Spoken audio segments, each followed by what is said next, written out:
Good morning, good morning, good morning, good morning mga kakosa. Ayan, nakatas yung ating sasakyan at tayo mag-change oil naman. O ayan yung mga gagamitin pantanggal ng chain ng tornilyo, pantanggal ng filter, sayang pang sahod. Ayan yung ating tatanggalin.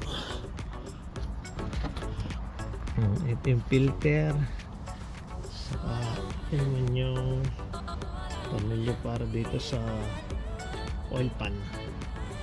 Ayan, tayo mag oil change naman para mag ready sa winter season. Ayan, natanggal na natin yung nut sa drain valve. Ayan, tumutulo na yung langis. Yan na yung langis natin. Pagka medyo humina na, ito naman itong sa filter. Pagawin lang muna natin. Ito naman yung pampalit nating oil filter. Tapos nandito din sa loob yung yung pan drain sa sa filter niya. Ayan, ito yung kailangan yung pan drain, tapos yung mga rubber na kailangan palitan, tapos yan yung oil filter. Tanggalin naman natin yung sa oil filter.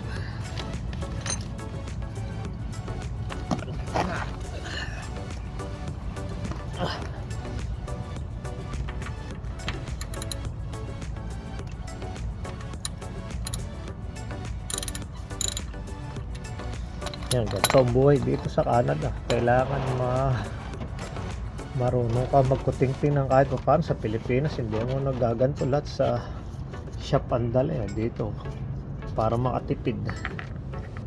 Kailangan mong gawin to kasi pag magpapa-change oil ka dito, magkano din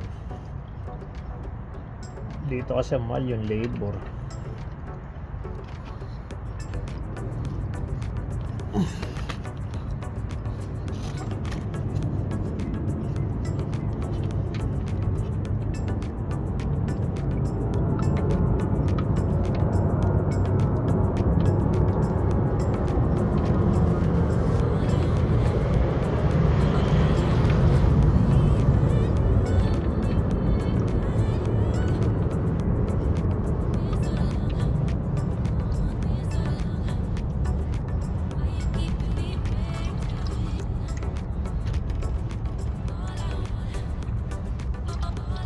May laman kasi yung filter, kaya kailangan patuluin muna bago tanggalin.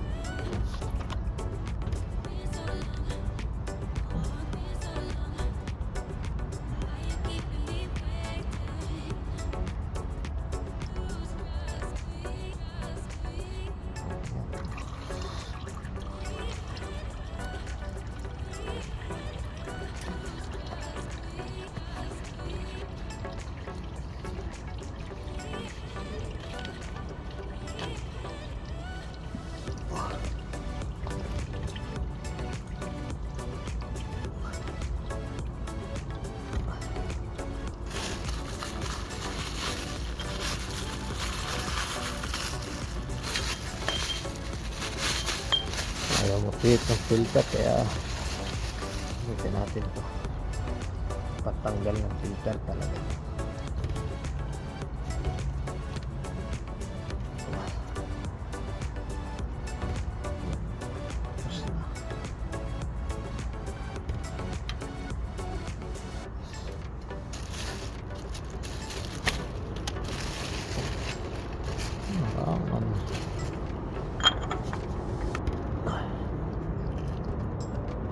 Talagang mahigpit ka.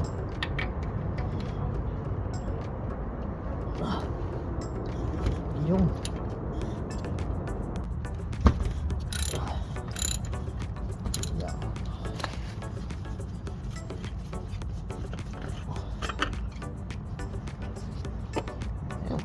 tanggal na.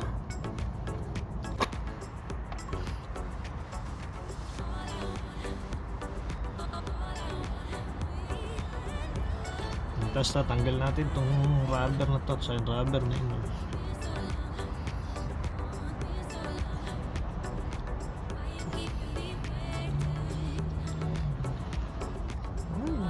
ko lang gloves ko. Ito dapat yung mga ganitong basic dapat matutunan mo kung malaking tipid din. Ayun, pupunasan ito. Ito, pupunasan mo.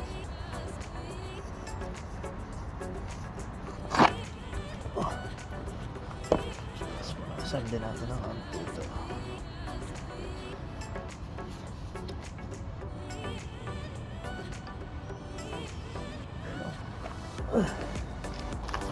Ayan, ilalagay na yung rubber dito sa ilalim. Good morning. Good morning! No good? No, I'm just doing oil change. Service. Yeah, Good. service for myself. Happy today. Yeah, you too. Take care.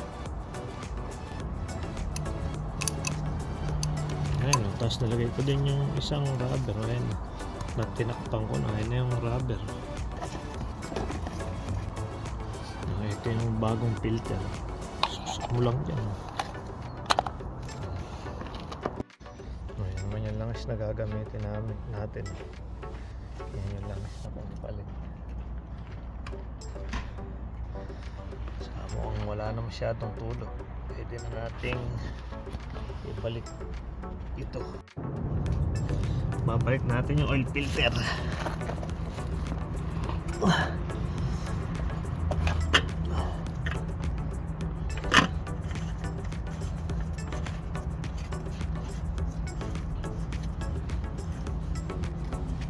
Ayan, Chinese oil. Oo.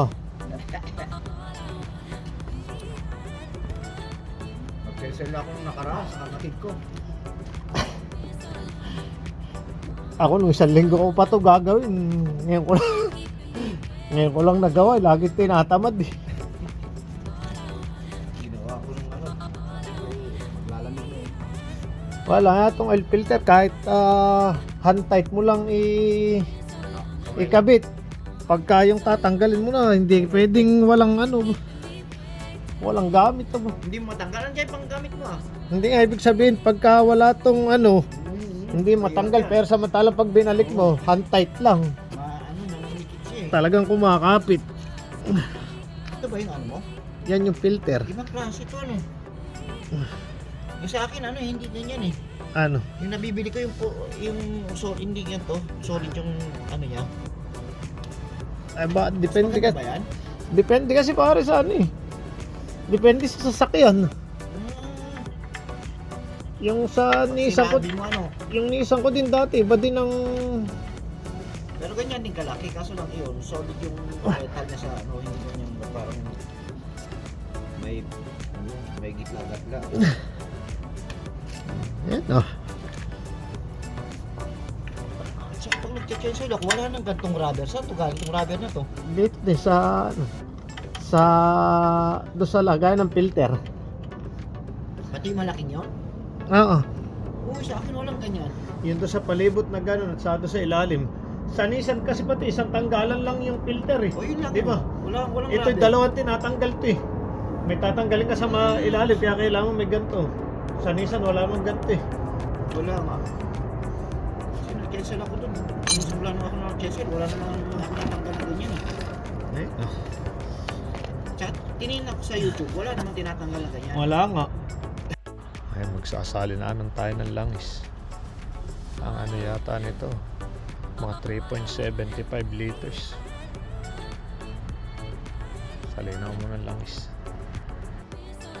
Ay, nasalinaw ko ng langis, hindi ko na i-video. Check muna natin yung dipstick. Tama na yung laman ng langis.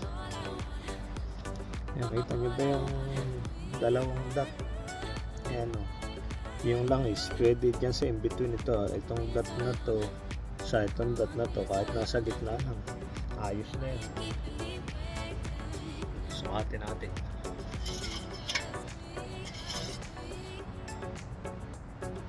Ayun, kita nyo yung langis, pero nasa gitna na siya. Kaya pwede na takpan natin ito.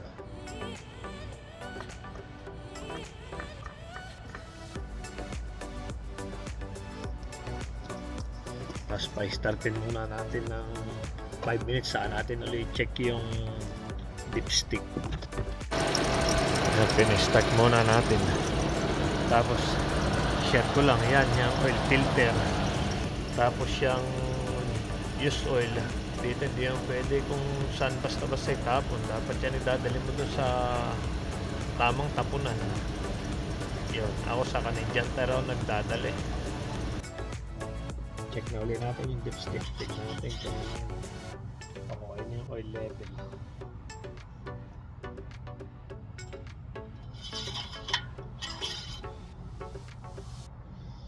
Ngayon bumaba po. Kulang pa pala.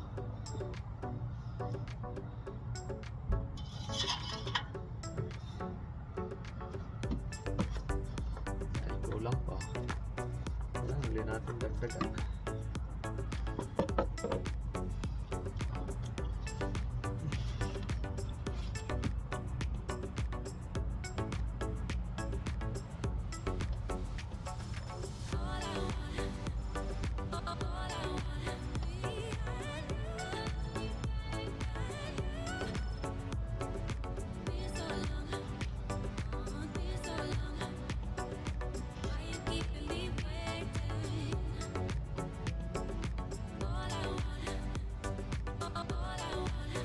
Yan, sigurado sa